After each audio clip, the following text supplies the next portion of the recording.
Hello, Facebook family. Hello, my friends. How's everybody doing? Today is a wonderful day.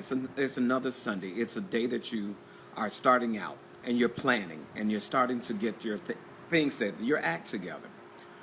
I always come on and I have these random thoughts. And I was talking this week, and hello, Miss Patricia Lynn. I was talking this week with a few people, and I did a couple of podcasts. And anybody wants to listen to my podcast, it's unlimitedboundaries.podbean.com, and that's unlimitedboundaries.podbean.com, or you can go to iTunes. I have podcasts on there. Anyway, when I was thinking about these podcasts that I had this week, I was talking once to a person about domestic violence, and I had an interview with a great, personal friend of mine. And as she was talking about domestic violence, she didn't understand that the difference between physical, yes, it is warm out here, Maurice. It's 76 degrees today. Anyway, she was talking about physical violence versus verbal violence.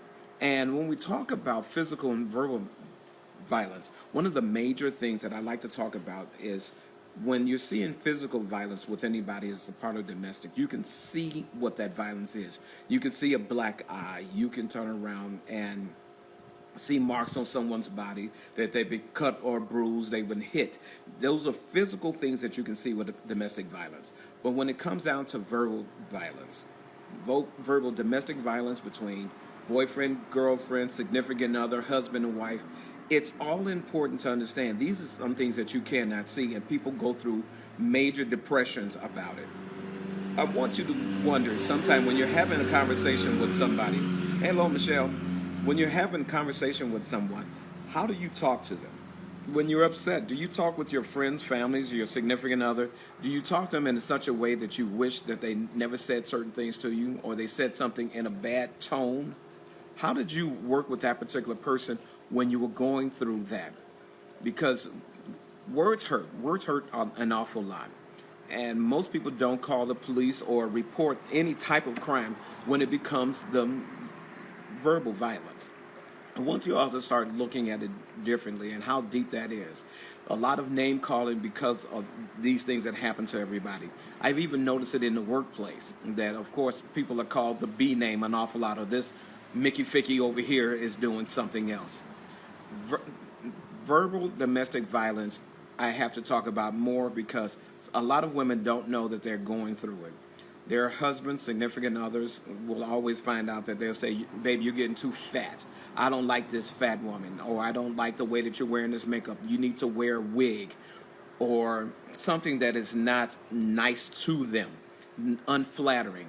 And then they'll turn around and tell them to cook them some dinner, and then tell them how bad that their dinner was. I'll tell you a quick story. When I was working on the job, I had an occasion, and I kind of remember this, and this was way back in the early 90s, maybe 90, 91, 92. And one of the sad things that happened at that time is that this husband was looking at his wife, and he was telling her to fix him a pork chop dinner. But the wife had already began making steak. She told him, that she was making him a smothered steak, with greens and whatever else to go along with it. But the husband turned around and kept telling her how ugly she was and how nasty she was. And he wanted her to fix a pork chop. So he came over to her. She walked over to him, and he took the dinner and he threw it on the floor and told her to eat it. That's verbal abuse. Once the wife got up off the floor, because she did what he said, which was, even more surprising, she now went over and began fixing his pork chop dinner. And she made the dinner with all the extra things to go along with it, so that way he would have a good dinner. She brought it over to him. She put it on a table tray. And once she put this dinner on the table tray, the next thing that she did, she walked out to her garage. She walked out to her garage to go get a hatchet. Now, while he was sitting out there eating her food and talking about her bad, she had finally snapped. She came back in the house and she cut his legs off.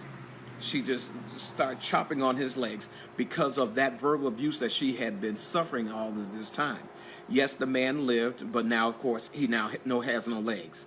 And I was luckily that I was around the corner, so that way I can give him 2 tourniquets until the ambulance got there so that he didn't die on the scene. But that was just something so severe. When you come down thinking about what verbal abuse is and how somebody may look at verbal abuse and they may take it to a physical thing, you have to watch what you're saying. You have to be able to take care of people. Just because you apologize and saying that you're sorry, that you won't do it again, and then the next morning or the next night or overnight you're abusing someone verbally. Be careful of the words that you use. Show somebody love and love all the time. If you don't want to talk to them correctly, it's time for either one of you all to leave, both of you all to leave, or to stop doing it altogether. I want you all to think about that. And I'm going to be talking to different people.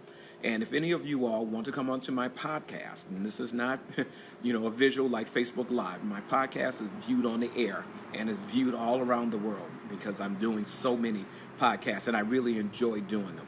So if you'd like to talk to me, just direct message me or leave it in the comment here. I'll gladly call you and we can talk about it and you can tell me some of the things that you want to have the world to know. So until the next time, I want you all to stay safe. Watch what you're saying. Words do hurt and they hurt deeply, and especially to the people that you really like or love. So stay brilliant. Have a fantastic Sunday. And I'll be right back on again in just a minute because I want to talk about passion. Your purpose of passion. You all stay safe. Have an excellent and wonderful rest of your Sunday.